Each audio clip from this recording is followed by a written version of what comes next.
नमस्कार, मैं सुमित चंद वर्मा। आइए हम दुनिया का सबसे बड़ा स्कूली भोजन कार्यक्रम यानी कि मिड डे मील स्कीम के विषय में बात करते हैं।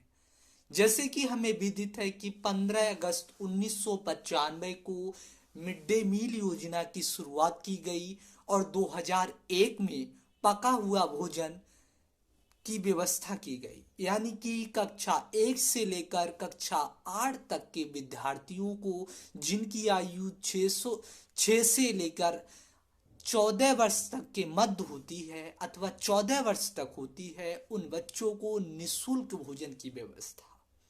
इसके पीछे सरकार का मकसद ये था कि स्कूल में जो नामांकन की संख्या है उसमें बढ़ोतरी की जाए।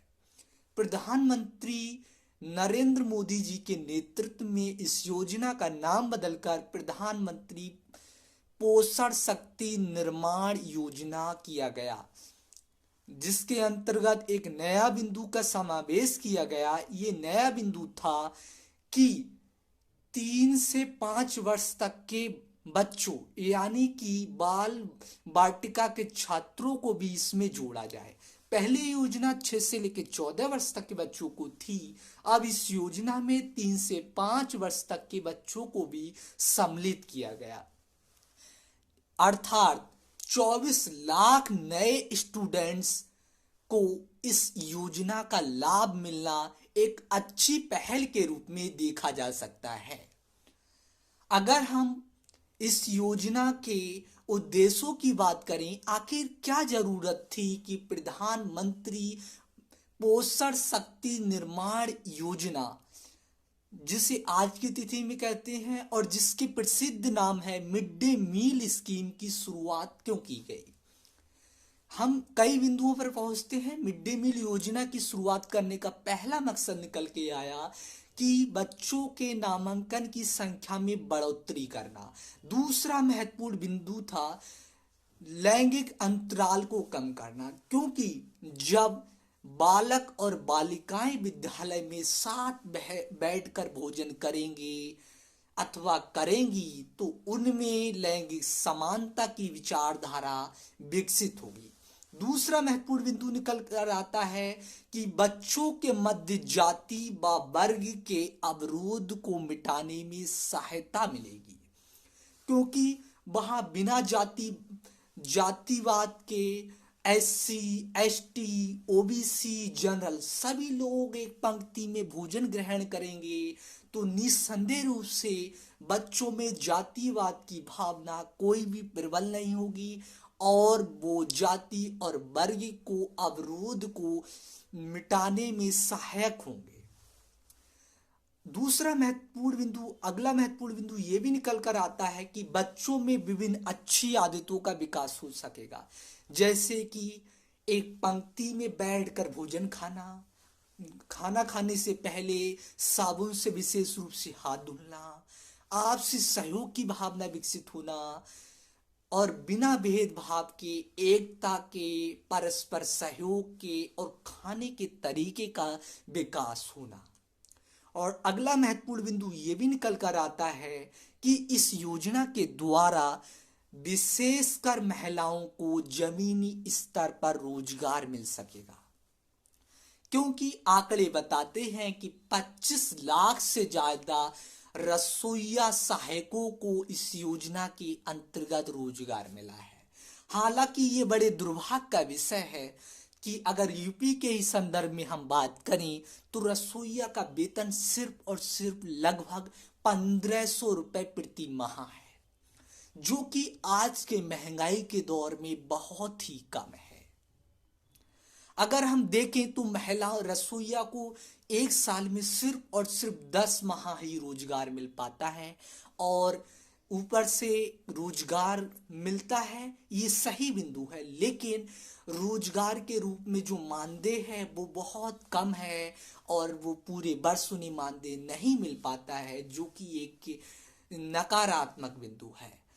अगर हम मिड डे मील योजना की बात करेंगे, कौन सी इसे किस मंत्रालय के अंतर्गत देखा जाता है, तो ये शिक्षा मंत्रालय के अंतर्गत आता है। ये केंद्र प्रायोजित योजना है जबकि इसमें केंद्र और राज्य दोनों ही मिलकर फंडिंग करते हैं।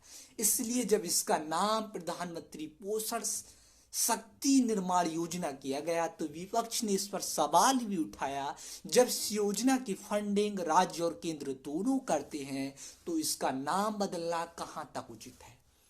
मानवर हमें नाम बदलने से ज्यादा इस बात पर महत्वपूर्ण रूप से ध्यान देना होगा, क्या हम जो इस योजना का जो उद्देश्य था उससे पूरा करने में क्या सफल रह पाए।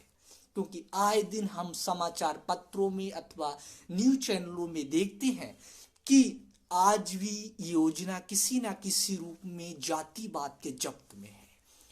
आज भी हम देखते हैं कि अगर रसोईया SC ST अथवा कोई निम्न तबके से आती हैं तो कई बार अभिभावक अपने बच्चों को भोजन करने से रोकते हैं। मन में आज 21वीं सदी में हम प्रवेश कर चुके हैं, लेकिन जातिवाद की भावना प्रबल है। ये देश के लिए सबसे बड़ा दुर्भाग्य है। आज भी हम अंबेडकर जी के सपनों को साकार करने में असफल रहे हैं। उनका जो सपना भारत को जातिवाद मुक्त बनाना और भारत में महिला सशक्तिकरण के लिए और समानता के लिए काम करना, वो शायद आज भी असंभव लगता है। आखिर हम कब तक उनके सपनों को पूरा नहीं कर पाएंगे। अर्थात मेरे कहने का आशय ये है, हमें जातिवाद को समाप्त करना होगा। महोदय ध्यान दीजिए, इन योजनाओं को तो जातिवाद से मुक्त रखिए, क्योंकि दुनिया का सबसे बड़ा स्कूली भोजन कार्यक्रम है। इसका उद्देश्य प्राथमिक शिक्षा के सार्वभौमिकरण के लक्ष्य को प्राप्त करने से जुड़ा हुआ है, जो कि दुनिया में अनूठा कार्यक्रम है। स्कूल में भोजन उपलब्ध कराने एवं बच्चों को समुचित पोषण देने की योजना सर्वोत्तम योजना के रूप में मानी जाती है। क्यों ना हम इस योजना का जो क्रियान्वयन है, उस योजना को हम अन्य राज्यों में भी कर्नाटक के भांति और तमिलनाडु के भांति और तेलंगाना के भांति लागू करें। क्योंकि कर्नाटक की बात करें तो वहाँ केला, वहाँ अंडे जैसे पोषण युक्त आहार भी उनके मिड डे मील में सम्मिलित किया जाता है। नो डाउट इससे राजनीतिक चश्मे से देखा जा सकता है, धार्मिक चश्मे से अंडों को देखा जा सकता है, लेकिन इस बात को हम नजरअंदाज नहीं कर सकते कि इंडियन एक्सप्रेस के एक सर्वे में पाया गया कि कर्नाटक के 80% बच्चों ने अंडों को पसंद किया। अंडे जो कि पोषण के रूप में अच्छे माने जाते हैं। केला भी शाकाहारी के लिए और मांसाहारी दोनों के लिए है, जो कि अच्छा आहार के रूप में हम देख सकते हैं।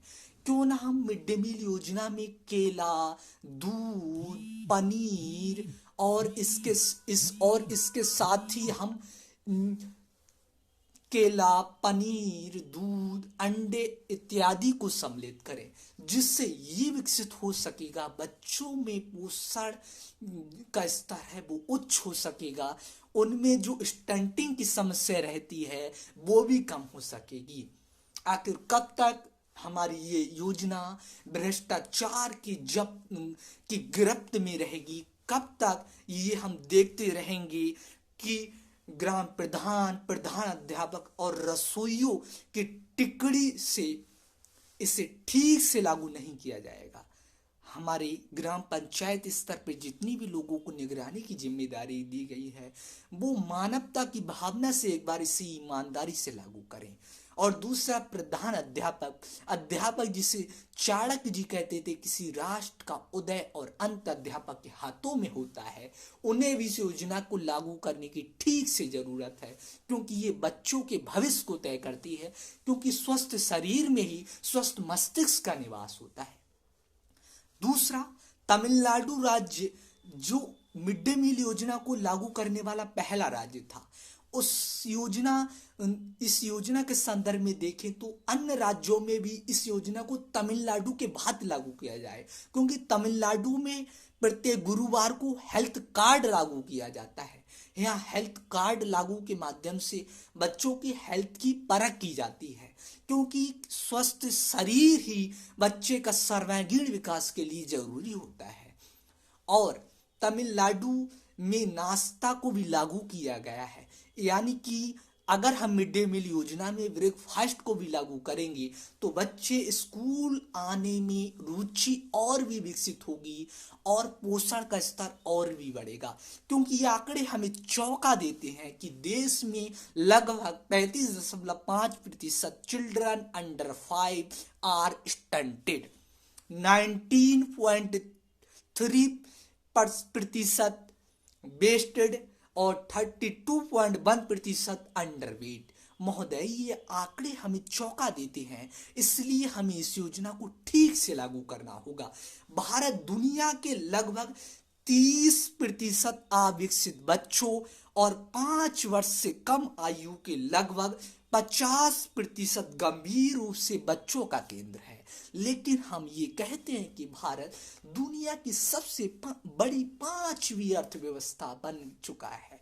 महोदय, हम धरातल पर जरा काम करें। हम कब तक इस देश को बच्चों की जो स्वास्थ्य है उससे पोषण के स्तर को उच्च स्तर में कब तक हम अनदेखा करते रहेंगे? हमें आखिर निस्संदेह रूप से बच्चों के पोषण के लिए काम करना होगा और मिड डे मील योजना, जिसे हम प्रधानमंत्री पोषण शक्ति निर्माण योजना के रूप में जानते हैं, उसे ठीक से लागू करना होगा। हम जहां भी हों, जिस रूप में हों, हम प्रधान अध्यापक हों अथवा ग्राम प्रधान हों अथवा हम मिड डे मील की निगरानी की समिति में जुड़े हुए हों, हम एक बार जरूर ईमानदारी से इस योजना को लागू करने में अपना सहयोग दें।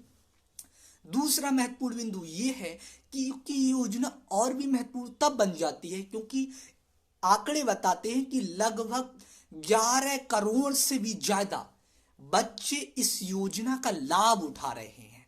तब क्यों ना हम इस योजना में और भी ऐसे आहार को सम्मिलित करें जो पोषण स्तर को बढ़ा सकते हैं। गौरतलब है कि राइट टू एजुकेशन एक्ट 2009 के तहत इस योजना को अनिवार्य रूप से लागू करने का प्रावधान किया गया है। आखिर हम सबको मिलकर इस योजना को जो आई हुई चुनौतियां हैं उन्हें खत्म करना होगा और हम सभी के संयुक्त प्रयासों से इस योजना की में जो सफलता है इस योजना की वो सुनिश्चित हो सकेगी और इसमें कोशिश हो कि हर राज्य में इसमें ब्रेकफास्ट की भी पहल जोड़ी जाए और अंडा, दूध, पनीर आदि को फिर से मतलब कहने का आशय है कि इस योजना में आहार के रूप में ठीक से लागू किया जाए, क्योंकि किसी भी देश का जो निर्माण होता है उसकी कक्षाओं में होता है। कक्षाओं में बच्चे पढ़ते हैं और बच्चे वहाँ के किसी देश के लिए वहाँ की आधारशिला होते हैं, वहाँ के भावी राष्ट्र का स्वरूप होते हैं। इसलिए उनके शारीरिक और मानसिक, आध्यात्मिक, बौद्धिक और भावनात्मक विकास पर काम करना बहुत जरूरी है। अंत में बस आपसे आह्वान यही करूंगा, आप जातिवाद से जोड़कर इस योजना को बिल्कुल नहीं देखें। आज 21वीं सदी में हम इस बात को गंभीरता से समझें। हर व्यक्ति के अंदर इस इंसान है, हर इंसान के अंदर मानवता की झलक होनी चाहिए और हम जातिवाद के बजाय इस योजना की महत्ता को समझें और अपने बच्चों को इस योजना के लाभ से वंचित नहीं करें और इस योजना को ठीक से लागू करें और भ्रष्टाचार की चपेट में आने से इस योजना को रोकने का भरसक प्रयास करें। जय हिंद, जय भारत।